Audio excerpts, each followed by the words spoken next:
So how you doing? I'm doing all right. Enjoying a cloudy, lazy day here on the homestead. That's about it. Watching a little bit of rainfall here and there. That's good. Do you want to go ahead and introduce yourself? Yeah, sure. Hi, my name's Patrick Perry. I'm the host of the Cryptid Quest podcast. Um, I like to talk to people about Bigfoot and cryptids, and I like getting out into the woods and looking around. And just typically interested in the subject from front to back and top to bottom. So that's basically who I am. Yeah, I had an interest. I've always believed, cryptids and sea monsters were out there. I remember coming home in the early days of YouTube and just looking up like monster sightings, see if there's anything new. Yeah, that's kind of where I started off when I was a kid. I'd watch with the In Search of and Unsolved Mysteries, and they'd always have that clip of Patty, and that fueled my interest. And then I started going to school and getting books on it, any books I could find. And there wasn't really a whole lot back then. That was back before the internet and everything. You couldn't just go on there and type one word and have a million things to look at. So it was a little hard in the beginning, um, trying to find information on it. But excuse me, I managed to find things here and there, and it kept my interest alive. I've always believed in Bigfoot, but it was years and years. I was 38, I think, before I finally had an experience that made me say, wait a minute, there's something out here. Mhm. So I don't know if you wanted to hear about that or if you Yeah, just wanted. I meant to ask you about your experience. You said one briefly, messages one that had chased you or something. Yeah, yeah. Well, when I was a kid, that incident where I got chased happened when I was about 13. And at that point in time, I wasn't thinking, definitely wasn't thinking Bigfoot. It was actually at a family 4th of July event we were having on the river. There was a sportsman's club on the river where we would have it at, but it wasn't like a heavily populated area. It was on the Merrimack River in St. Clair. And years later, this is where I'd have my encounter. But at this point in time, it was myself, and we had a little miniature dachshund called Pookie. And we broke away from everybody else and went walking down what you'd consider a logging road that just wasn't used anymore. It just went through the woods, was grown up with weeds, but you could still walk down it. There's no trees on it. Hmm. We were just walking, exploring the woods, and the river was to our left, and cliffs were to our right, and they went up pretty high. And we got to a certain point. I was probably 3/4 of a mile, maybe a mile away from where everybody else was, and there's a cave in that area that I used to like to go to when I was little too. And once we got to about that area, the dachshund stopped, and she's looking up into the woods and she's growling, and the hair's standing up on the back of her neck. And like, I'm like, Pookie. Well, I'm like, what's wrong? What's wrong? What do you see? And so I'm looking up into the woods too, and I'm not seeing anything, but I can tell she spotted something or knows something's there. And after about, I don't know, it wasn't very long, a few seconds, maybe 10 seconds or so, she just tucks tail, starts yipping like something just smacked her. Um, turns turns around and just started running full speed the other direction. Well, as soon as she did that, kind of spooked me. So I followed suit. I started running with her. But as we're running, I can hear behind us and to our left up on that hillside, and it was a fairly steep hill. So I it'd be hard for anything, to keep up much pace, especially a human through those thick woods along with us down down as we were running down the path, and I could hear branches breaking. I could hear bam, bam, bam, bam, the running. But at that point in time, I didn't know what it was. I was just scared to death because I could hear it. It was keeping up with us. And as we finally got back to the cabin, they could tell I was scared. The dog was scared. Everybody's like, What's wrong? What's wrong? What happened?"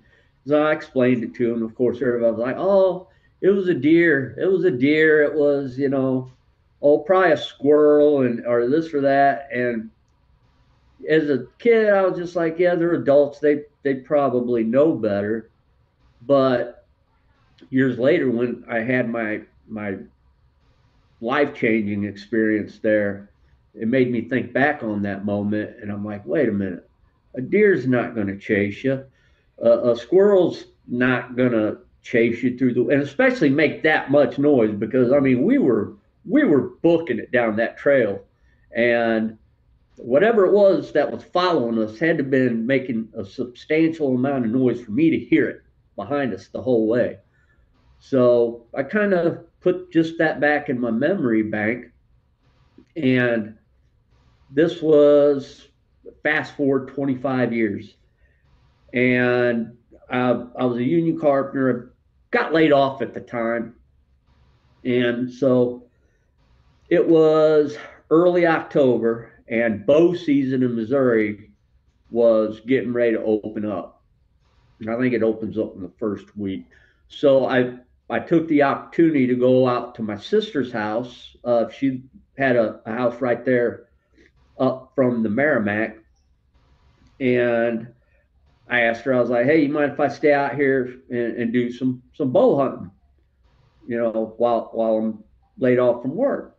She's like, "Oh no, yeah, sure, go ahead."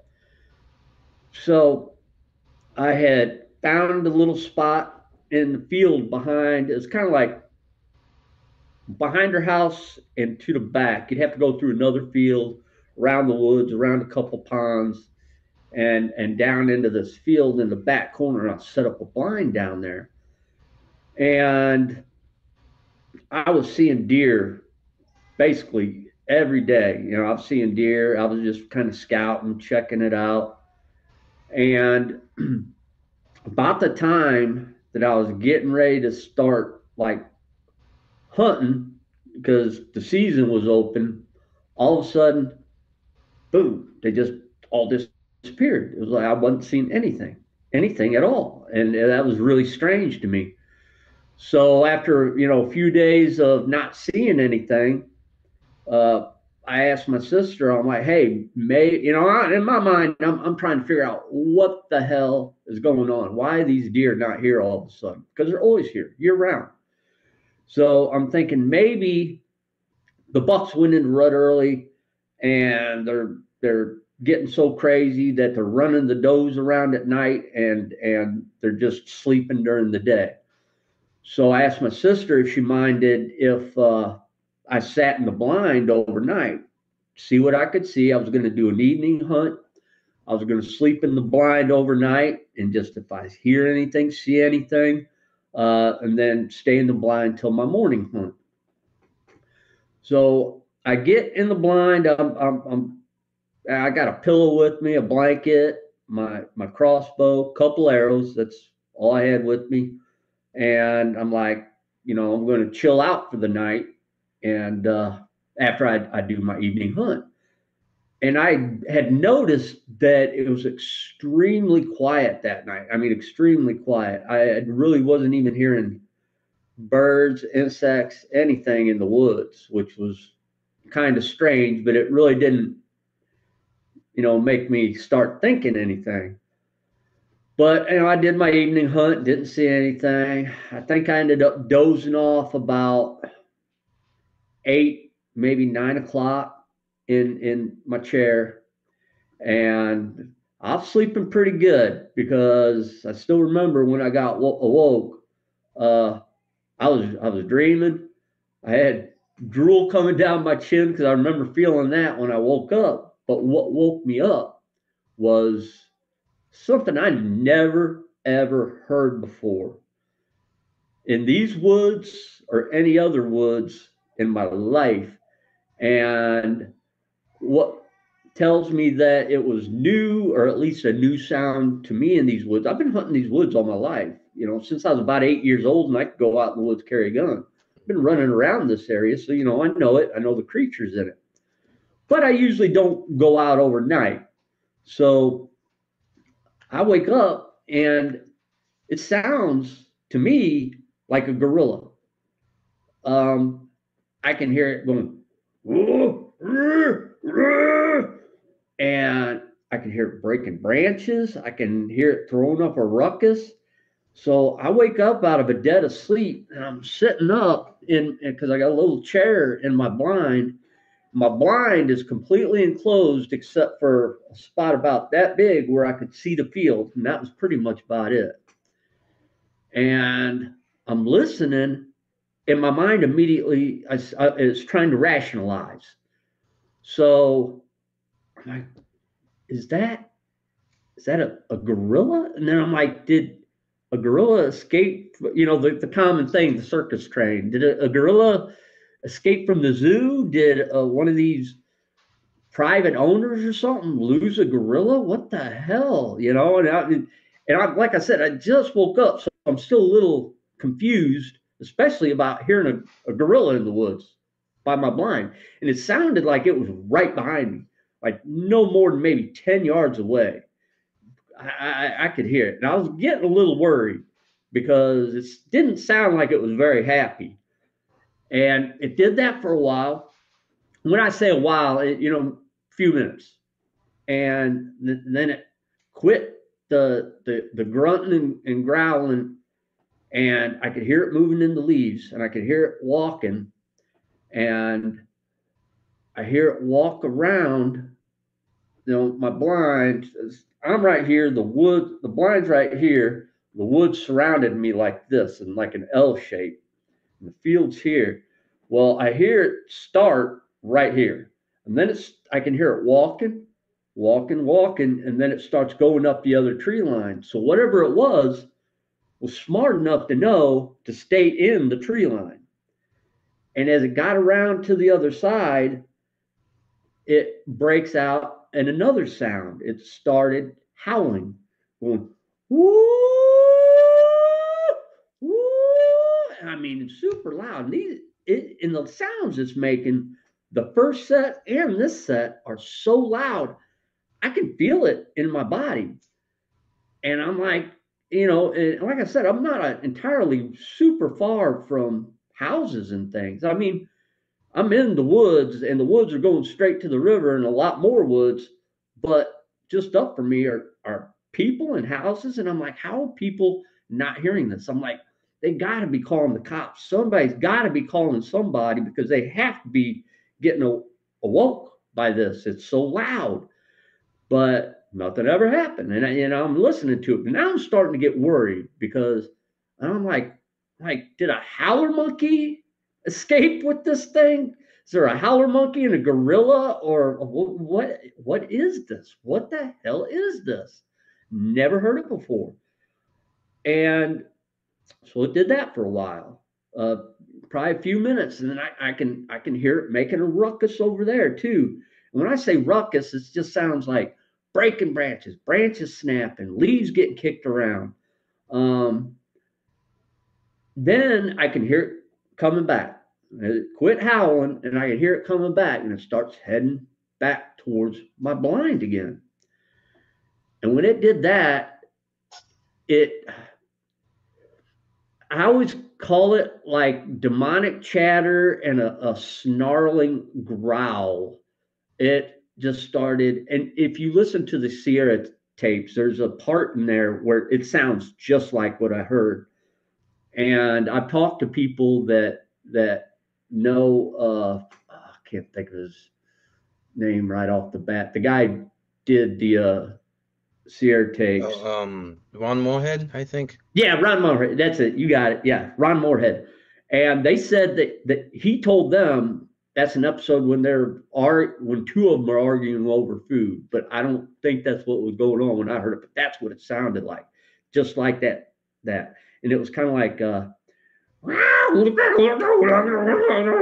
I know I sound retarded doing it, but that sounded like that, but really loud, like it was trying to say something, couldn't say anything, and it was pissed off, and it was like snarling while it did it, and I'm just at that point scared beyond my wits. Mhm.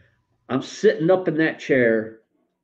I have my crossbow pressed to my chest. I'm concentrating on not breathing. And I still remember, and I'm saying Hail Marys in my head. Um, I was so scared. And I could hear it doing this behind me. And I'm like, God, I don't want to see this. And people are like, why didn't you get your phone out and record it or look at it or see if you could take a picture? I'm like, I didn't want to see it. I literally thought I was going to die that night if this thing found me. I mean, thinking about it later, that thing knew I was there the whole time. It was circling me. But at that point in time, I wanted to think that little thin piece of tent material was keeping me safe. And that was my protective shield. So I sat in that little thing and I was laser focused on that field. And I still remember how bright it was that night. It was, and I told this on another show, and I think the guy actually went and looked at the moon phase, kind of like double checking me. And I think he come back and he said that moon phase was at like 95% that night. Like the next night or the next night was going to be a full moon, Mhm. but it was super bright, and that field was like a spotlight was on it. And I'm praying and I'm like trying not to breathe. And I mean, I was probably shaking like a leaf. I don't remember, but I'm sure I was. Um, so then it starts moving along the far tree line again, kind of like away from me. And the whole time I'm thinking to myself, please God, please don't let this thing come out. Because in my mind, I could envision whatever it was. And I still didn't want to think about what it was. I really didn't because I was so scared. I thought it might just walk out into the field, and I didn't want that to happen because if it did that, then I had to make a decision of what the hell I was going to do. And I had two arrows and a crossbow that doesn't reload very fast. So I'm like, I pretty much had one shot at this thing. And the way it sounded and like I said, the way its vocalizations reverberated inside of me, I knew it had to have been big. And an arrow's not going to do it. An arrow would probably be better off for me just to take and sorry about that, No to problem. take and just here, let me turn that off for damn it. Sorry. So it don't happen again. No problem. Should probably turn mine down just in case. Yeah, I forgot. I usually always turn mine off, but I forgot. So I'm sitting there and I'm like, please, please don't let this thing walk out into the field. I didn't want to have to decide what to do. And luckily, it meandered off. Uh, I don't know how long exactly the encounter was because I wasn't looking at my phone, definitely. I just I sat there, and then after I couldn't hear it anymore, I eventually settled back down in my chair, and I fell asleep again. And everybody's like, "How could you fall asleep again?" And I'm like, "Well, for one, there's no effing way I'm getting out of that blind until morning, for sure. And for two, I think it was kind of like the adrenaline rush that hit me when this thing, because I was terrified and shaken, and I think just all that decompression, I fell back asleep, and it was 4 o'clock in the morning when I heard it again, but this time it was closer to the river. I could tell it was a lot further away. I could still hear it, and it was still loud enough that it woke me up, but it was further away. And I jumped up when I heard it, and I looked at my phone, and it was 4 a.m. And I was like, all right. So that made me feel a little better that it wasn't right behind me anymore. But I was still a little worried. So I sat up for a little bit longer. And I think I did doze off again for a little bit more. And then when my alarm on my phone went off to get up for the morning hunt, to wake me up for the morning hunt, I woke up and I was so scared that this thing was going to hear it and come find me that instead of I didn't even have the wits in my mind to just turn my phone off. I literally turned it upside down, ripped the back off of it, and took the battery out because that was the quickest way I could figure out how to get it to silence. I was that scared. So I sat in that blind for a bit longer, and I waited for daylight. I walked back up to my sister's house, and I was telling her about it, and she proceeded to tell me that she's been hearing those sounds like behind her house for years. And in my mind, I'm thinking, well, that would have been nice to know before I spent the night in the Yeah, woods. right. But I wasn't upset with her. I was just like, and she's like, I don't know what they are, but I've been hearing them. And then she proceeded to tell me about hares that because she said one night, and this was back in like the 70s, one night when she heard those sounds, the next day, her son, my nephew, was walking behind her house and found some about 6 inch long reddish brown hairs on the barbed wire fence right behind her bedroom window where she was hearing it. And they don't have any cattle or anything in there. It's just woods. It's fenced off from way back when. I don't even know what the fence is up for because there's nothing in there. But, they just kind of blew it off and figured, well, it must have been just some wild animal back here and didn't even think about it. And then, I was kind of like starting to tell people about it. And then one of the people I told was my daughter. And she was with her boyfriend. She was they're 18 years old. And I told him, I said, look, I'm not crazy, and I explained to him what I heard and what I went through that night. And I thought my daughter was going to just make fun of me because that's what kids do. But she got this serious look on her face and she looked at her boyfriend. She goes, go ahead, tell him. And he proceeded to tell me about an encounter his father had and actually had a visual in the same area as me. His dad was a farmer from out in this area, God-fearing man, went to church, all that stuff. But him and a buddy of his were looking at a piece of property that was a mile to the west, down, or no, that'd be upriver, a mile to the west upriver on the same river, same area as where I had my experience. They were looking at a piece of land to farm. They're going to farm it. I don't know if they're going to buy it or rent it, but they're looking at it for farming. And him and his buddy, they was walking around checking it out. And about dusk, he said, the sounds you just made, he's like, that's the sounds when my dad was telling me about it. That's the sounds that he said he heard.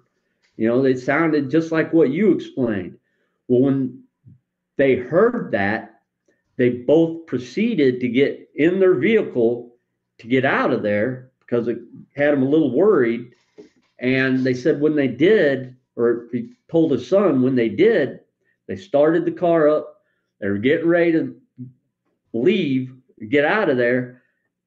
And before they could, something had come and lifted the ass end of their car up off the ground. And his dad said he turned around and looked. I'm not sure if he looked like this or if he looked through the rear view mirror, but he said he looked through the back glass and all he could see was a dome-shaped head and shoulders just covered in hair. Said he hit the gas, was revving it, finally dropped it, and they escaped. So that kind of made me start to think that, well, maybe I did hear a Bigfoot. So then that's when I started checking out the sounds and going online and looking for sounds and stuff. And when I ran into the Ron Moorhead sounds that he recorded, the Sierra sounds, I was just like, I actually burst in, sound like a girly man, but I burst into tears because that's, I finally had a little validation. I'm like, that's exactly what I heard, exactly what I heard. I mean, to the T. And I was elated and I started wanting to tell people. And when I tell people, they'd all say I was crazy. Oh, you heard a bobcat. Oh, you heard this. Oh, you heard that. And it got a bit discouraging. That for a while, I just quit talking about it. And but then I was like, you know what? The hell with it. One day I went on a show and I started talking about it more. And, and that's pretty much what got me to doing my podcast, because I figured people need a voice, need to get this stuff out, because it made me feel so much better when I finally got to talk about it and talk about it to people who actually believed me and didn't call me crazy, didn't make me feel stupid. So, and then actually I had a couple more experiences out there with these things in the same area. And one quick one was one night, because it was my ex-girlfriend, well, my ex-girlfriend now, but we were boyfriend girlfriend at the time. We went to that cave. We'd go to that cave together. And one evening, as we were walking back to the car, there was a point in time where we were up on top of this hill, just about dusk, and I could hear the howls. I heard 4 different directions, 4 different howls, almost like they were trying to locate each other or tell each other where they're at. Because you heard one, then you heard another, and you heard another, and you heard another. And she was one that didn't believe my story. She didn't believe in Bigfoot or Sasquatch, thought I was making this whole story up, didn't want to hear about it. But she heard those sounds that afternoon, and she looked at me and she's like, what was that? And I told her, I was like, I wasn't a man and it wasn't a dog. I was like, I don't know. So, and we just kind of left it at that. And I failed. Well, the date doesn't really matter, but it was October 13th is when my first encounter happened. And then it was almost a year to the day, because it was, I think, October 20th. But a year later, her and I were at that cave, and the Powells happened like a week or two before this. So same month, all in October too. We were at that cave like a week or two later after we heard the howls, and we were sitting out in front of the cave, and it's starting to get dusk. All of a sudden, it's not the howls I hear, it was what sounded like a gorilla. I heard that sound again. Whoa, whoa. Luckily, it was on the other side of the river, which honestly, that wasn't much solid, didn't make me feel super good, because the river at that point was only like maybe 3-4 foot deep.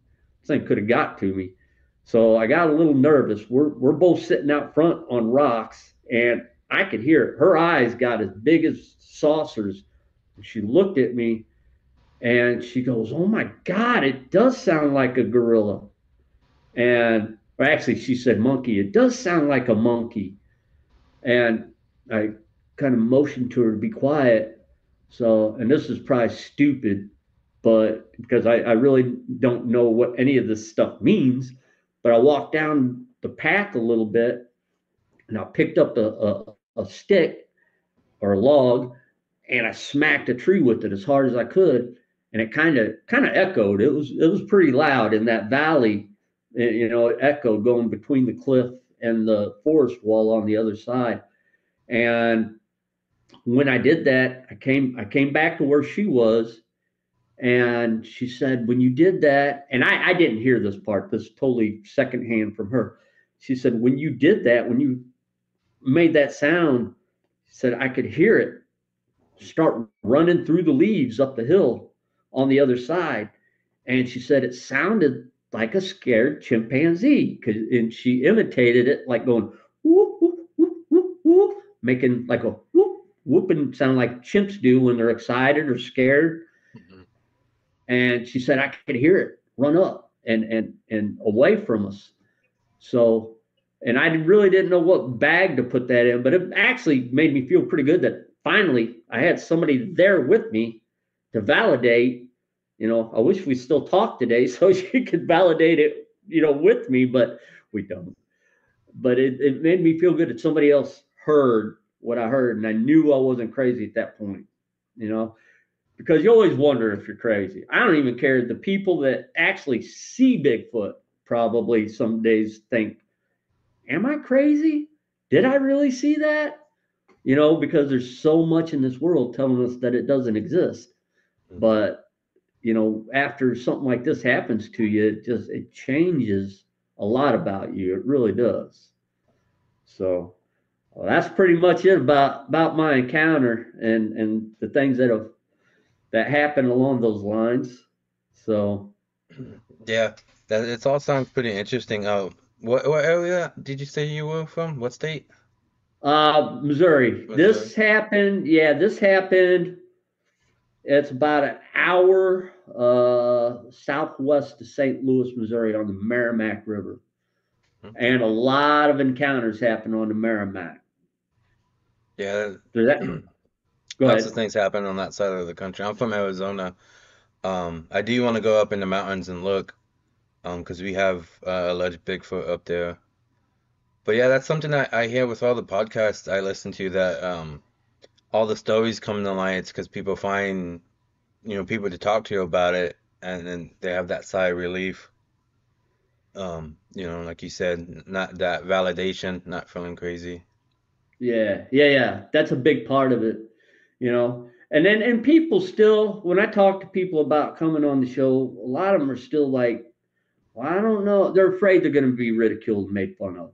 Hmm. And first thing is, I'm the last. I don't care if you tell me you saw a fairy wearing a cowboy hat and riding on the back of a chupacabra. I'm not going to call you crazy because I don't know, you Hmm. know, because I know what it's like to get ridiculed. So the last person that's going to make fun of you is me. And honestly, most of the people, I've never had anybody get any backlash from my viewers, which is nice because pretty much everybody that watches my stuff, they have, the same frame of mind as this stuff can exist.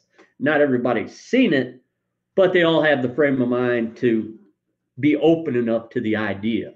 Hmm. So, and I try to keep my mind wide open to any possibility and anything that can happen. Do I have tendencies to lean one way or another on how much I believe this or that? Yes, but I never ever say can't happen, impossible. If I hear something, I always leave it open for discussion and figure out what the hell's going on out here in this great big world of ours. Hmm. Yeah, it was around like 2019, probably close to mid 2019, 2016. I started listening to like they're not creepypastas because they're supposedly true stories. A lot of like cryptids, and that's kind of how I started to get into this a lot more. And there's some really interesting stories out there, whether they are true or not. They're Yeah, fascinating to listen to.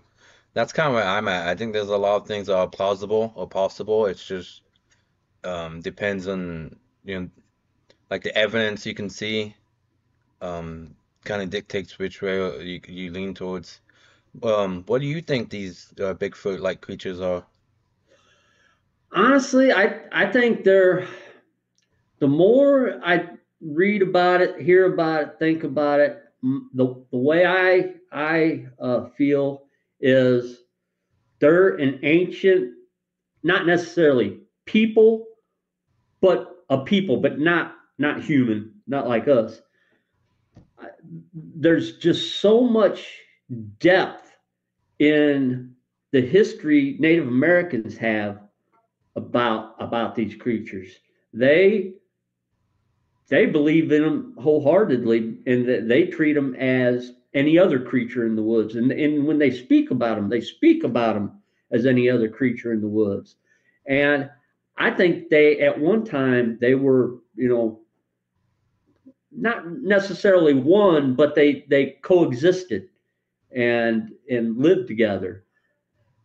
And I think once, settlers, the white settlers came into this country, they tended to go deeper and deeper. Um, and they realized they couldn't trust humans anymore. Um, I think they have an intellect. Do I think they can build a spaceship? No. But they can surely outmaneuver us in the woods, outthink us in the woods.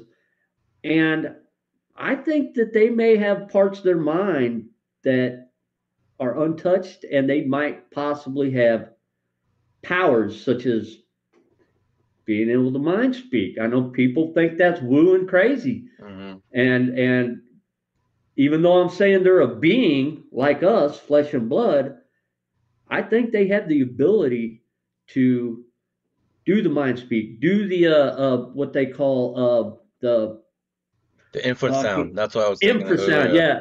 Yeah, infrasound. I think they have the ability to do that.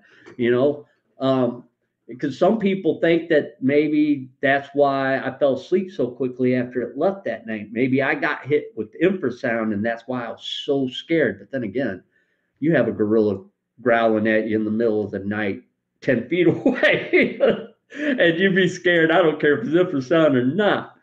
But yeah, I think I really do think they're flesh and blood. Um, I know there's a lot of stories about them being involved with spaceships and walking through portals.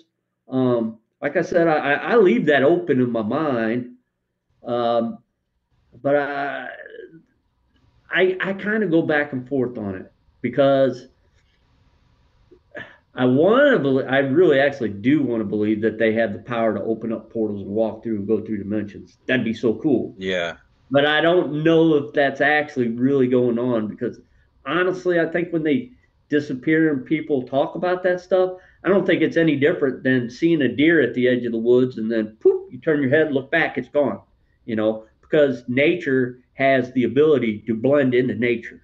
And we just don't have the ability anymore to see that and filter through it. It's kind of like what they say, see the forest through the trees, or whatever that saying is. You know, I think our reality stops at the phone screen a lot anymore.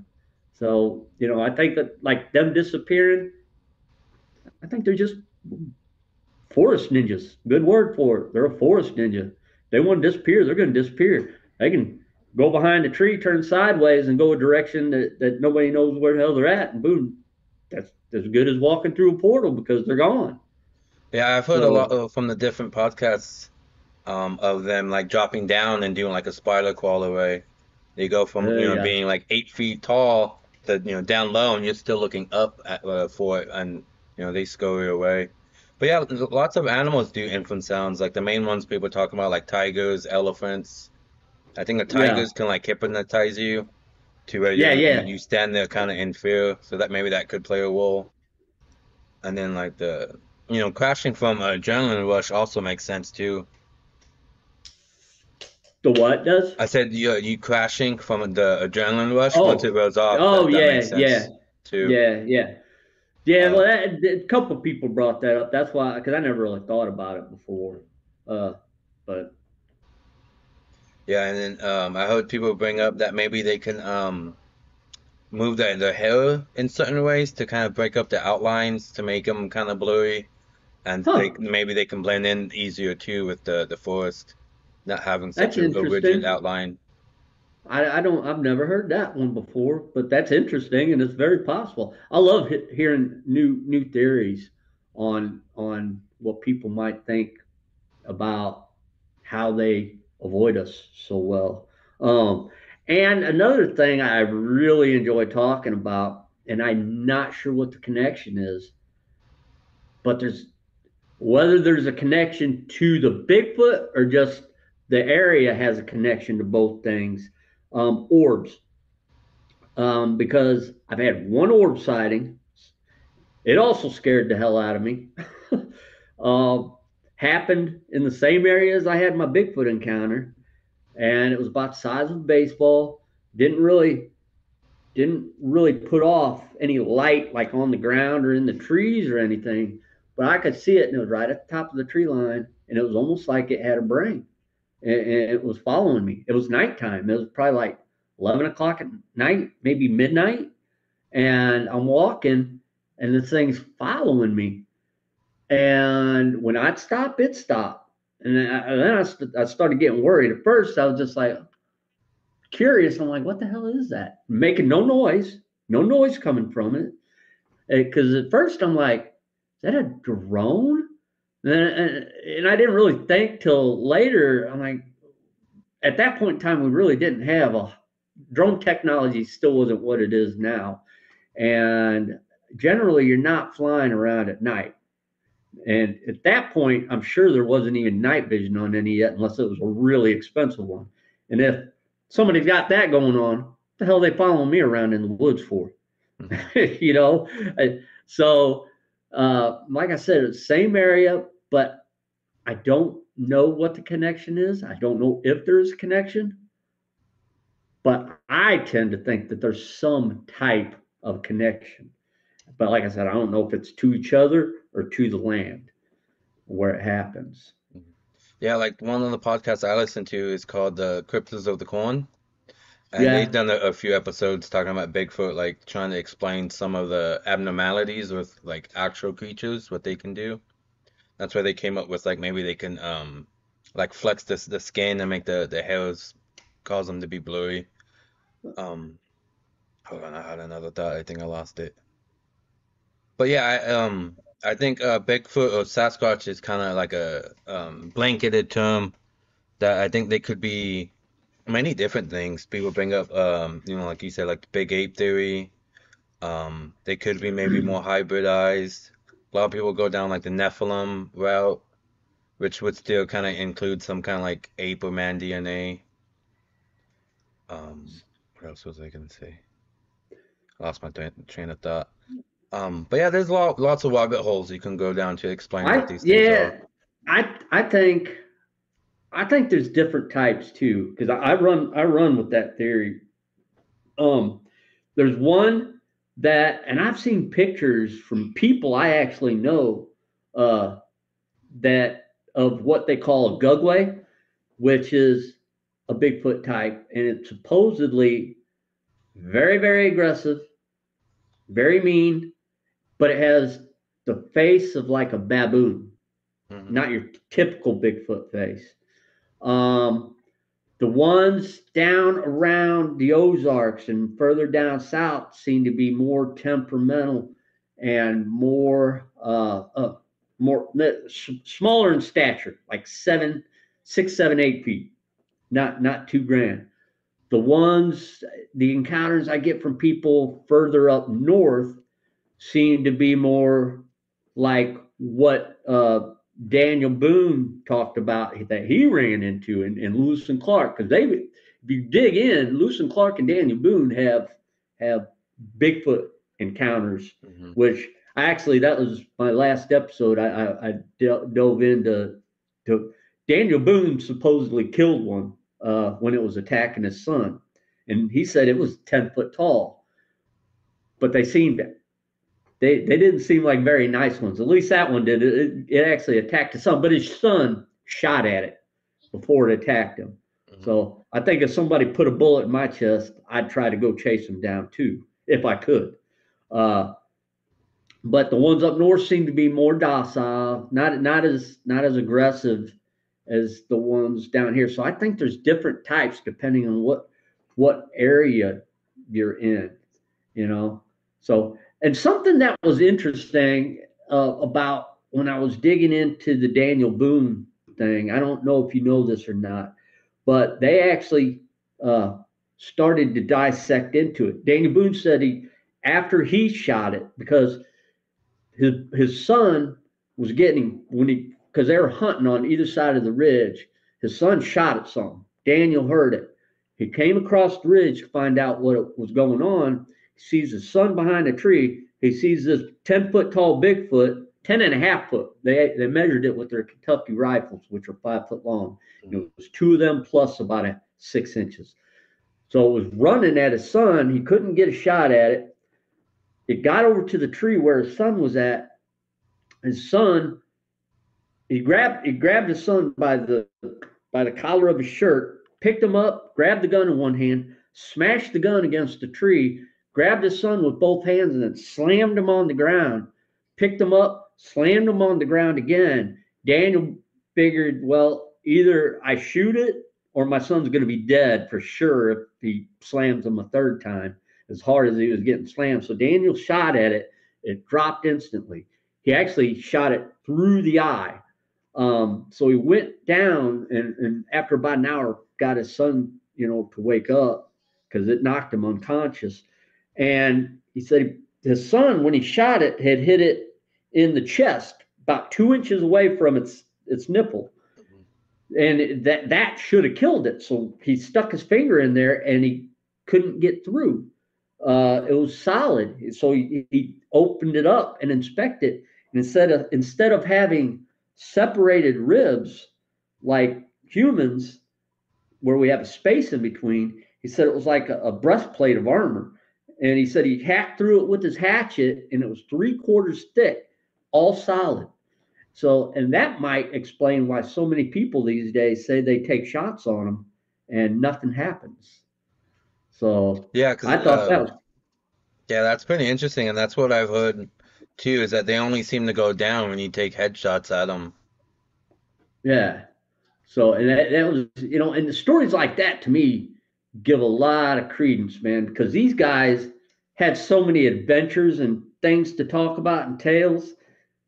They don't need to make stuff up, And he actually, Daniel Boone didn't even like talking about this. He would get heckled when people would want him to talk about it. Other people would heckle him about it. So he just quit talking about it, period. And he would only tell a select few people about it.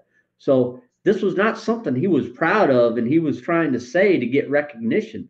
So that makes me think that he was definitely telling the truth, because he was almost like ashamed to tell the story, but it was true. That's why he did tell it. So I don't know. Hmm. Yeah, if you're willing to put your reputation on the line, maybe there's some credibility behind it.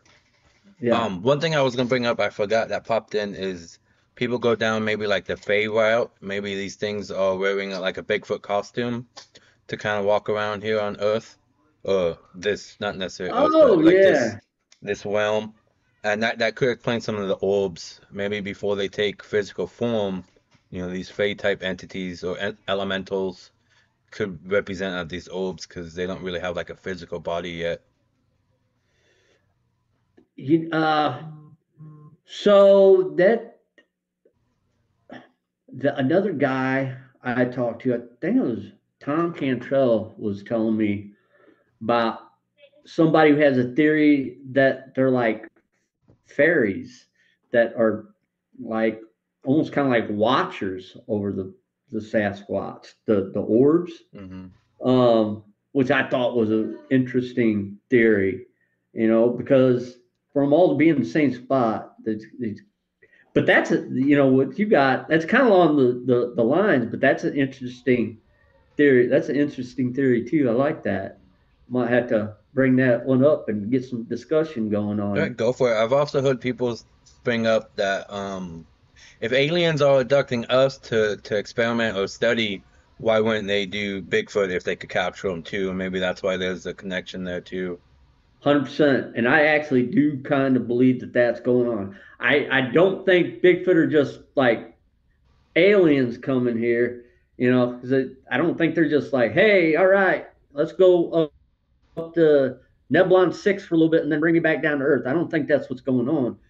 I think they are either being, like you said, abducted, um, and experimented on, brought back, or possibly the aliens are uh, able to make themselves look like that, and because I imagine they got the technology to do about whatever they want.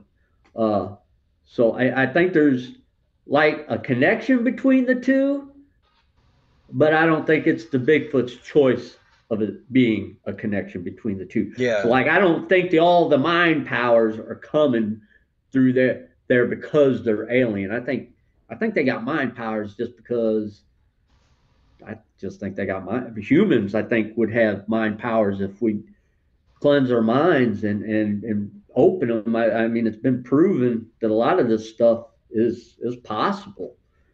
Like through psychics and through uh, mind reading and what do they call it, ESP and all that. It's real, and we just lost the ability to do it. Is what I believe. yeah, I've So heard that too. That it, theoretically, it could be possible that telepathy could evolve naturally in the being. So maybe they're just a little bit more advanced than us in that aspect, because we do have certain, like you said, psychic abilities that some people can tap into. Um, so that could be one explanation. But like I said earlier, like the Nephilim, if they're all like angel hybrids, that could explain some of the, like you said, the woo-woo kind of aspect too. One thing I heard, I forget his name. I think it's Randy something. He was on the Cryptids of the Corn, and he has a lot of interesting stories on his property. He was saying that the wood knocks aren't actually them like hitting logs together. That's actually the sounds of the portals opening and closing. Is the wood knocking. That I, was I've interesting. I've heard that theory, but I've heard so many things about what the sound is. I've heard people, like you said it's portals opening and closing, and along before I tell you, well, I'll tell you we'll go with that sound first. But I've also heard that they can make that sound with their mouth, like a and people have said they witnessed this stuff or with their hands, instead of actually hitting a tree. But one sound that seems to be talked about a lot is clanging metal sounds. And even like the guys from Finding Bigfoot have talked about this being out in the middle of nowhere. I mean, and these guys aren't a mile away from a road. When these things happen, they're miles and miles and miles into the woods where there's not a freaking vehicle anywhere near, and they'll hear a metal clang just out of the blue. And then all of a sudden, a little bit later, they start having Bigfoot experiences or some kind of experiences.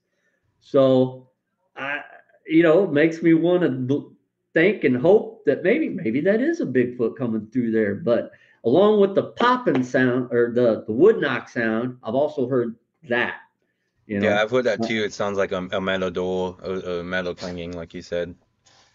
I've Yeah. also heard that what if some of the like the awful smells associated with Bigfoot would be the smells of the portal opening and closing? If there's a sound associated to them, maybe there's also smell. But Huh. also I've heard that along with the mind speak, they could put that smell into your head, so not everybody will smell the same thing. Well, that's interesting because I've actually heard of people encounters that work together in the same spot.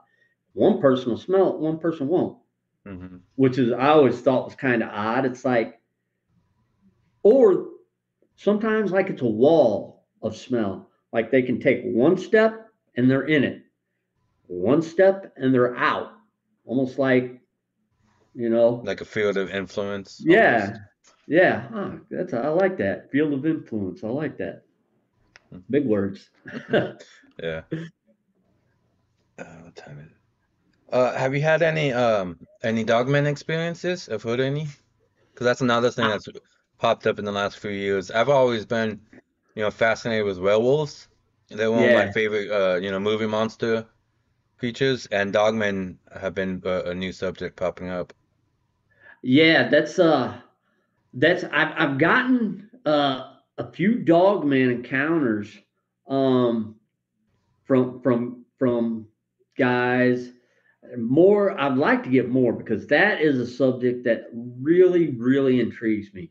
Uh, I don't know that I want to have one per se because the dogmen seem to be, from the way people talk, just a lot more sinister and evil, and they just aren't fun to be around. Mhm. The man, I wish I could remember the story word for word, but I've had a guy. He's actually shot at one of these things. He says he hit it, but it ran off. There's the dogman stories usually aren't much more than at least the ones that I've gotten, not much more than, hey, I saw it.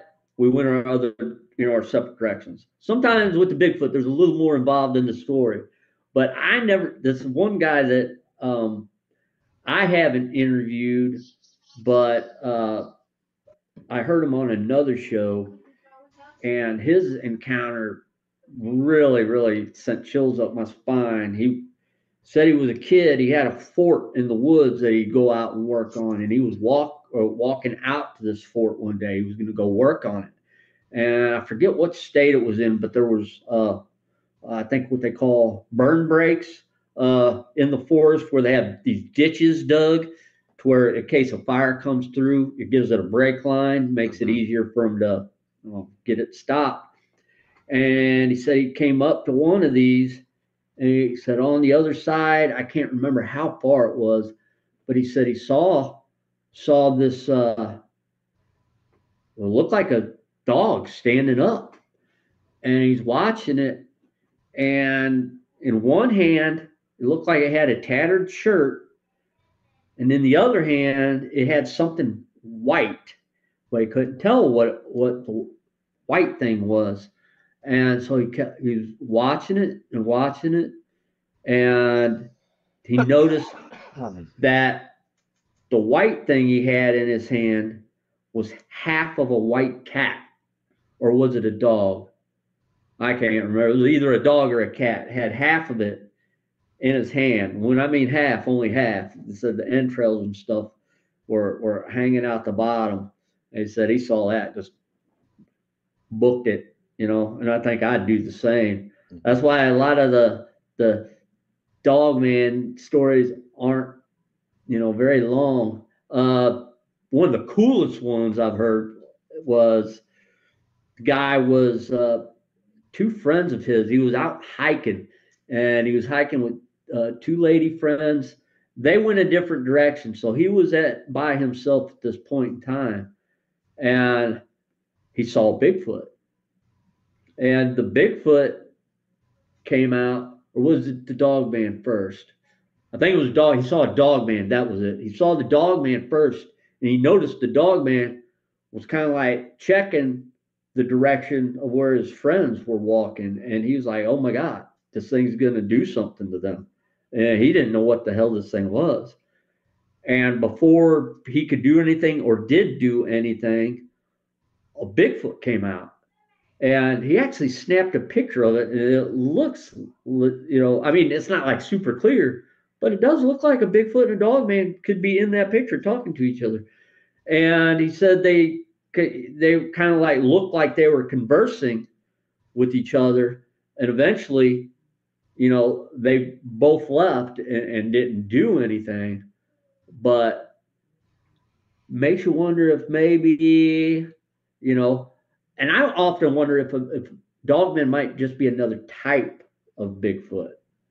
I don't know, because like I said, we got the Gugway around here. They say is, pretty vicious, and it has the baboon type face. Well, baboon, I think, don't they have like kind of upright ears a little bit too, or at least not? I They're can't not. really picture it off the top of my head, but Yeah. yeah, that's what I heard. One of So the variant Bigfoots, they have like the longest snouts, like a baboon.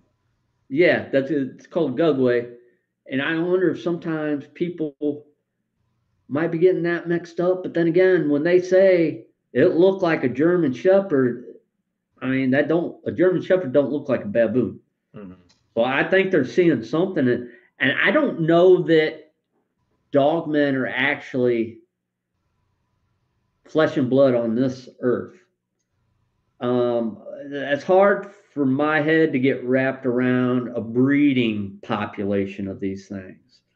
So when you're talking about portals or stuff like that, I think it's more likely that a dog man would be using something like that than a Bigfoot.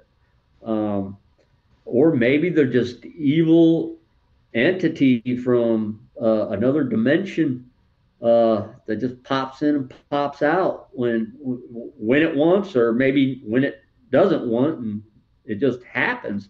So I think a lot of these portals uh, are like not necessarily made by something else, but made by the earth just because of its Oh yeah, internal definitely. energy.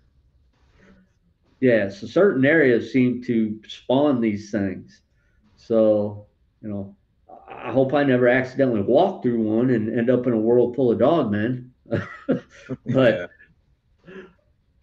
Yeah, I've heard that people go trying to make the distinction that there's, dogmen who could be more flesh and blood, or they go down like the hybrid route, government conspiracies type. But some people say that the werewolves, in a sense, do exist. They could explain some of the more magical aspects, because to be a werewolf, you gotta make a deal or be cursed or some kind of like magical pelt. And those are the ones that tend to be the more like psychotic entities that just want to tear something apart. Whereas Dogman, if you leave them alone, they might leave you alone, kind of a thing, like the Bigfoots. So it's interesting. And some people bring up, I forget which one, but some say one has a tail, the other one doesn't, which is how you can tell huh, them apart, which is really? interesting. Yeah. Which one's supposed to be the mean one? The one with or without the tail? Like I Just said, in I case always that's forget which ones. I oh, thought the werewolves had the tails. Dogmen usually don't, but I could be getting them okay. confused. Well, if I see one without a tail and I run up and give it a hug because I think it's the good one and I get mauled, I'm blaming you. Hey, don't take my word for it. I just know what people Okay. talk about. Um, but yeah, I think uh, they're pretty fascinating. A lot of times they seem to be around like burial mounds or graveyards, like the god dogs of yeah, some type. yeah, yeah. I've heard that too. Um, but I'm going to say, luckily, I've never ran into one. Never had an experience. But oh yeah, when you said that, it's actually reminded me. I might get a chance to see one, even though I don't know if I want to, because there's a buddy of mine where we have our Ozark Mountain Bigfoot conference every year out on his property, and actually it was the second annual one, but the first one I had went to.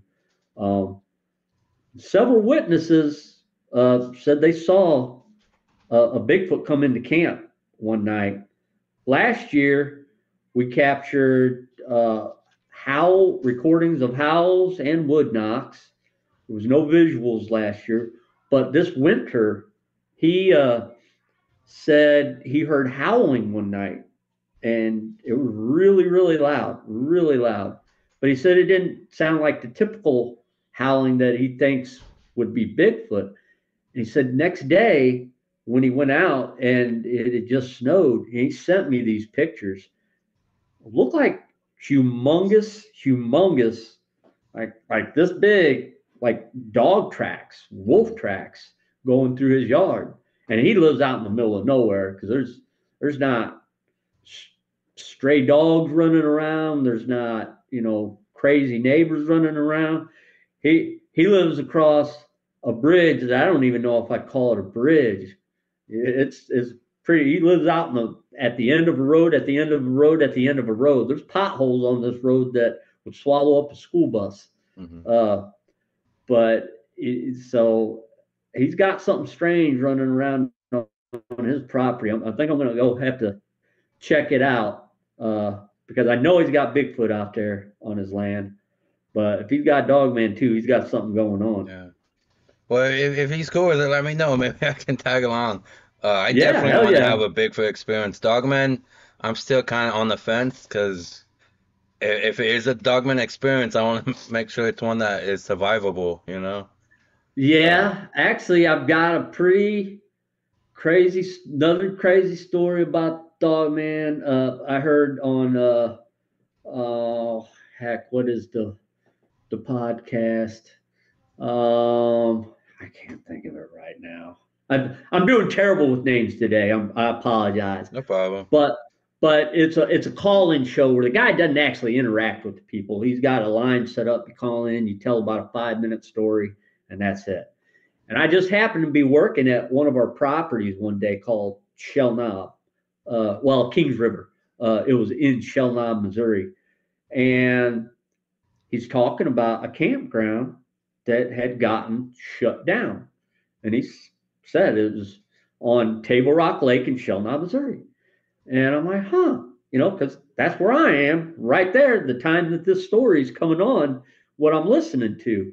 And he said a family had been killed, basically torn apart, and they attributed it to a pack of wild dogs did it.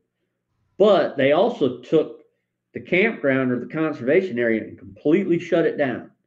You can go there during the day, but you are not allowed to stay there after nightfall anymore.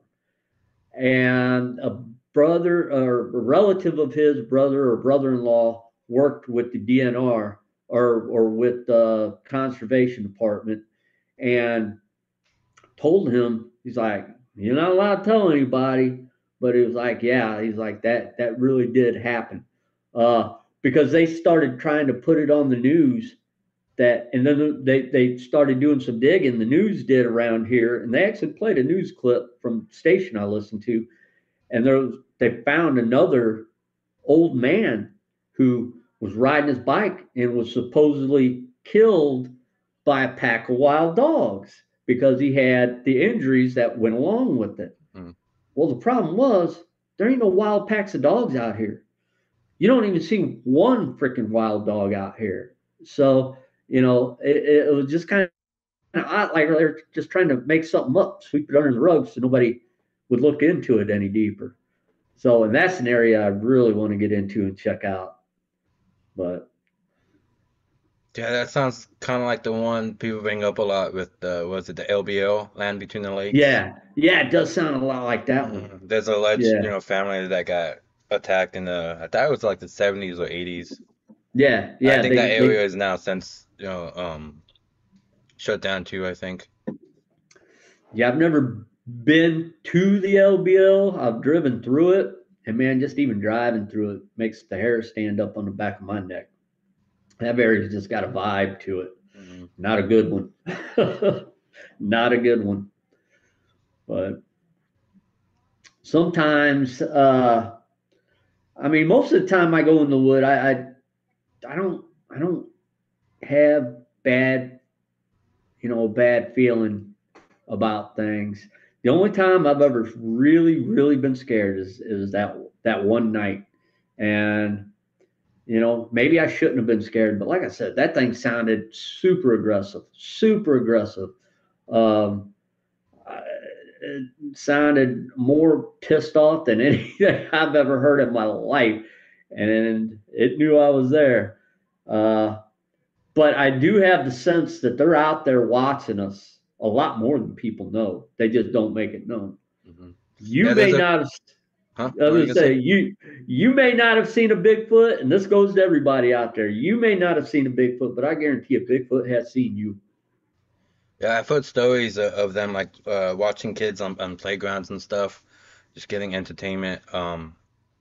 I don't know what your blind was made out of, but I've heard stories that maybe they can see in like infrared or have some kind of night vision that they can see through some of the mesh in tents. You have to put like a extra top on top for them not to see in. That was kind of interesting. Oh man, you just made me give me goosebumps again. I don't even want to think about that thing sitting there watching me when I couldn't see it.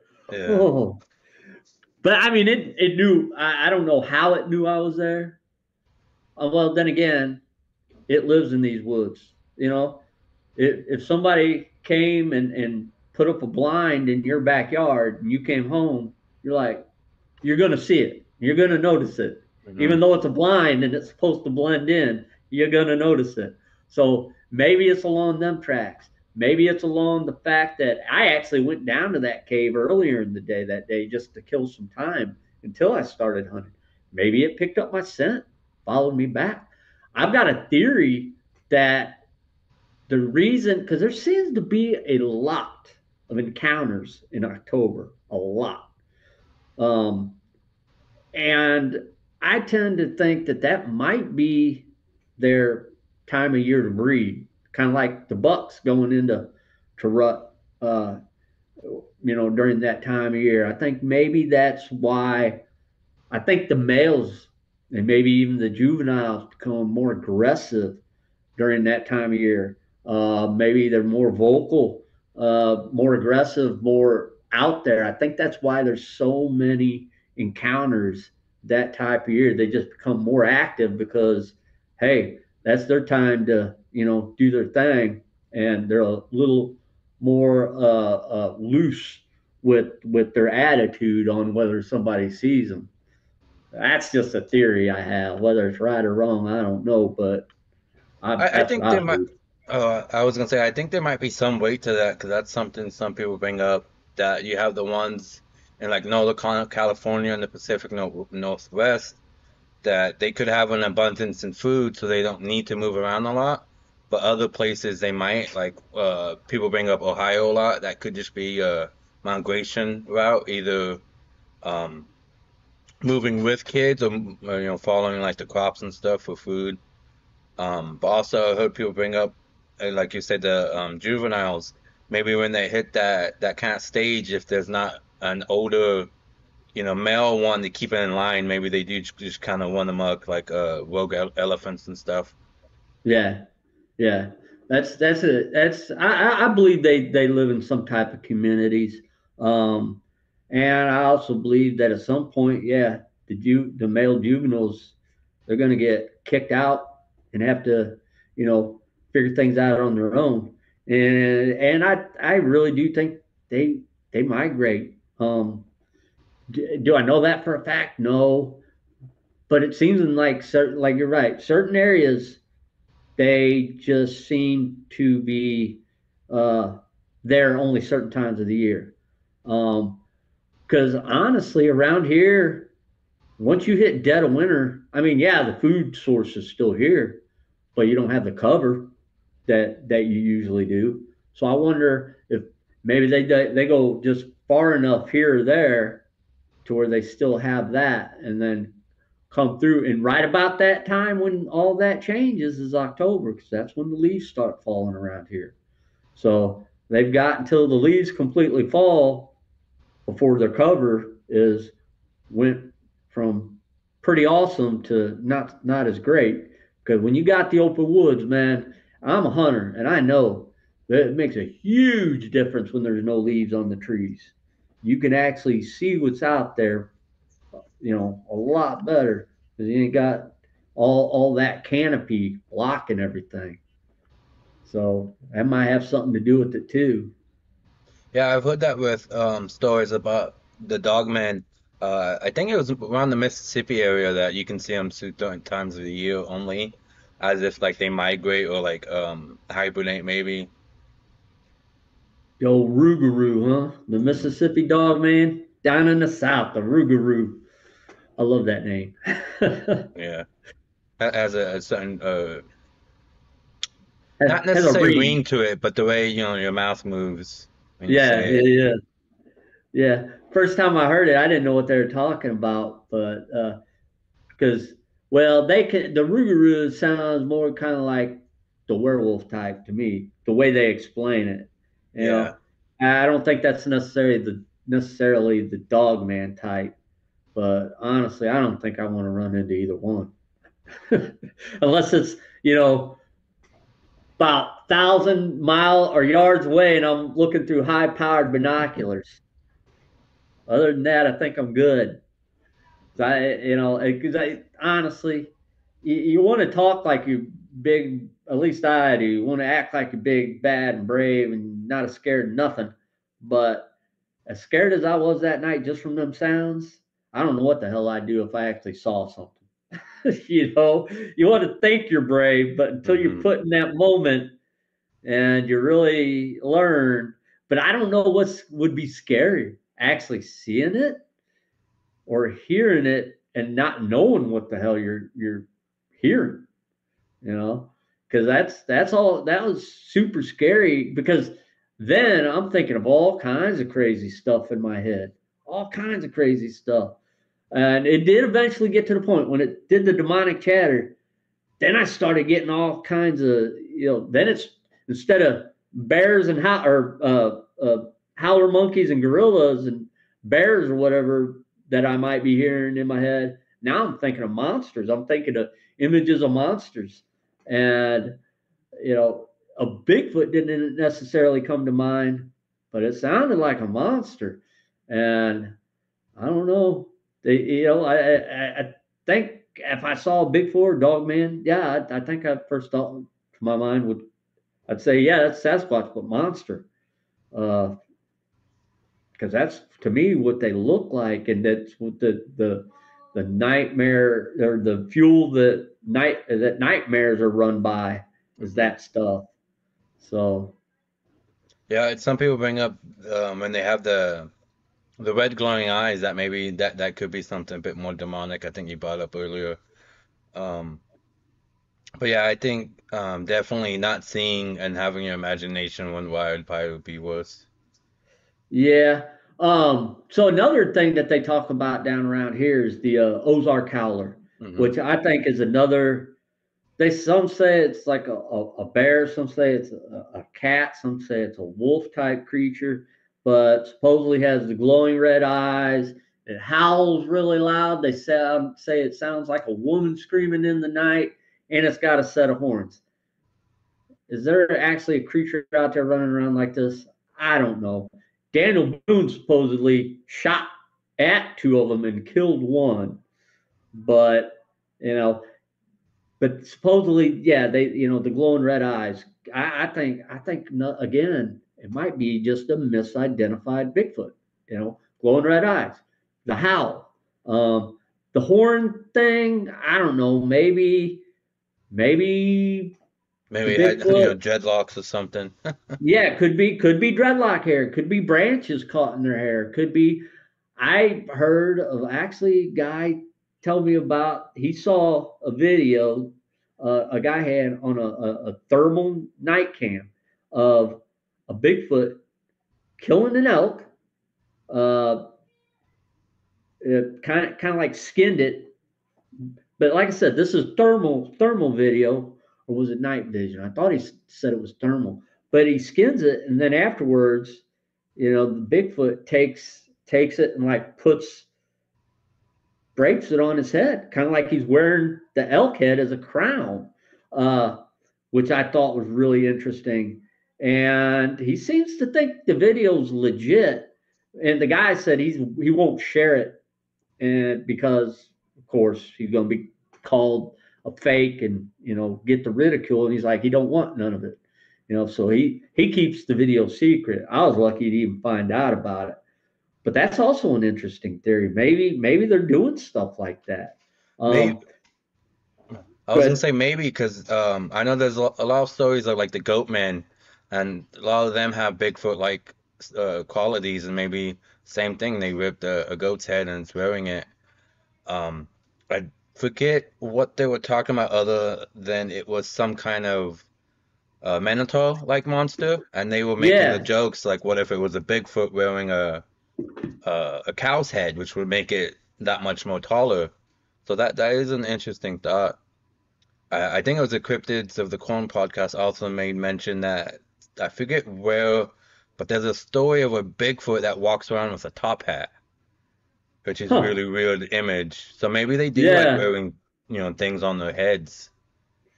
Yeah. I've you know I've heard of stuff like that. Now, I mean, it would make sense because honestly, like I said, they're a being, they're a type of being.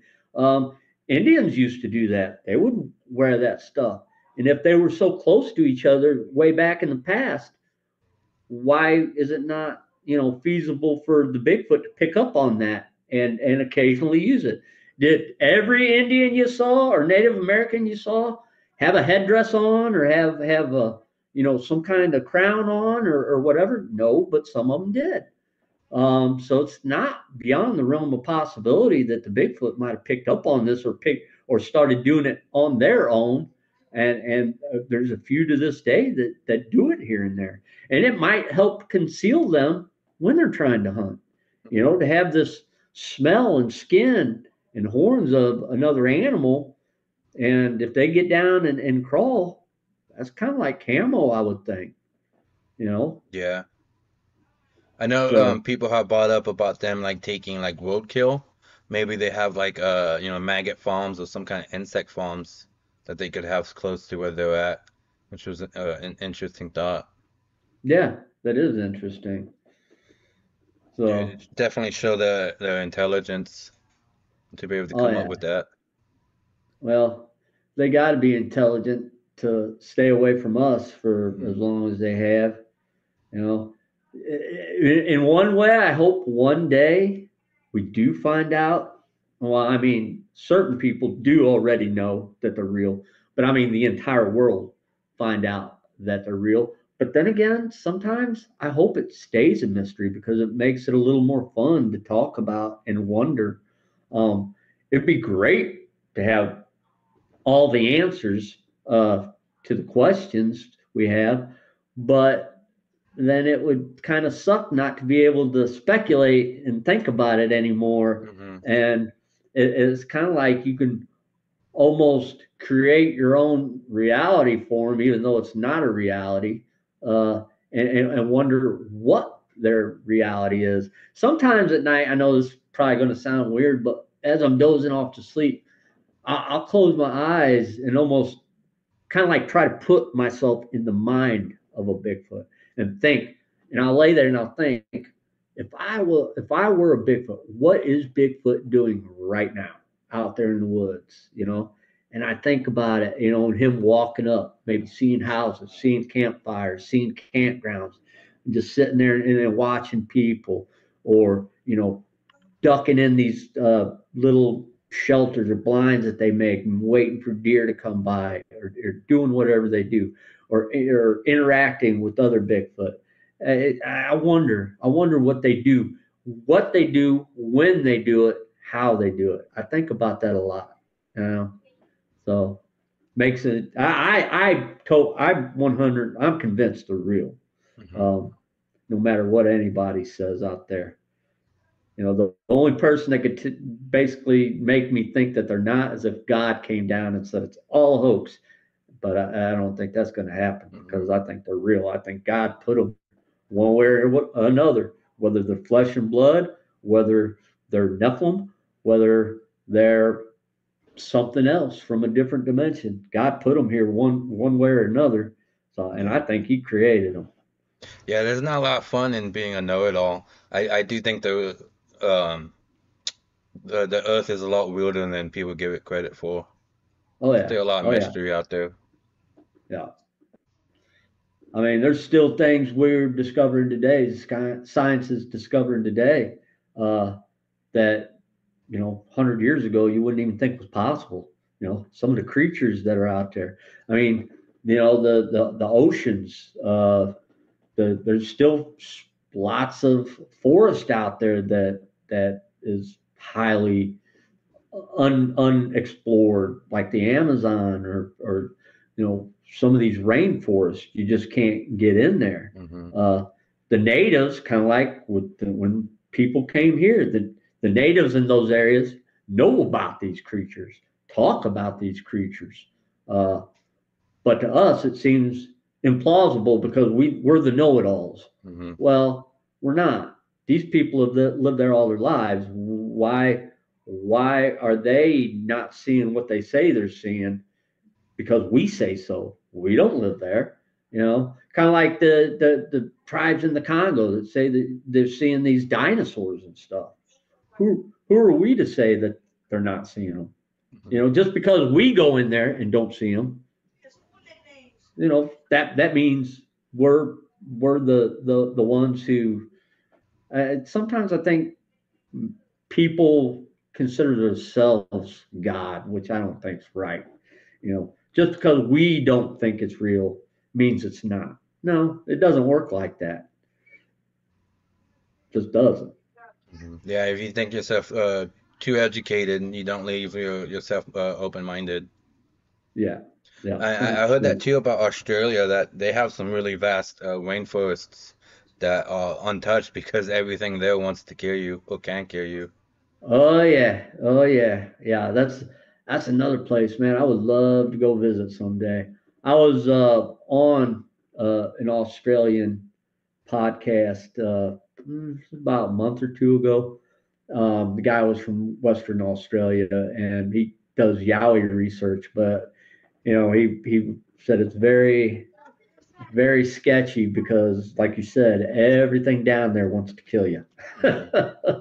Everything, whether it's big or whether it's small, it wants to take your ass out. Yeah, And one thing yeah, they bring up is I forget the name, but it's like the giant Komodo dragon that maybe they oh yeah, could live out there, but nobody can go into the rainforests.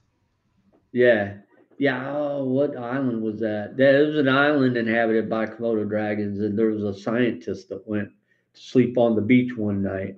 He was going to go and like check out the island and do some scientific stuff. And when the morning came, they went to look for him. He wasn't there. I think he's in the belly of a few of them lizards. Yeah, probably. So, Well, we've been going for maybe like an hour and 20. You want to go ahead and call it? yeah, we can call it, man. That Yeah, it was was a great, good, great fun talking with you. talk. Yeah, it was. Uh, Let me know. So, I don't. Do you air this immediately, or do I'll you? probably try and get out maybe Tuesday. I'll probably try and work on it tomorrow. Okay. I mean, no hurry on it. Whenever you do it, send it to me. I'll share it on the channel. And there's some other people that were wanting to watch it that I Hmm. told them I'd send them the link to it. So, Yeah, no problem. Definitely. Uh, okay, would love to very see cool. the channel grow. Yeah. All right. All right, cool. Thanks, man. Yeah, well, thanks for coming on. Oh, no You're welcome problem. to come back on any other time. Hopefully, I can have a bit more to, have written down and talk about. Yeah, no, that's all good, man. I think we did pretty good chopping it up for an hour and Hmm. 20. Yeah, So, the stories were interesting. I like hearing, those kind yeah, of stories. yeah. One thing I can do is tell a story. Yeah. All All right. You have a good rest of your day, man. right, you too. Bye bye. Bye.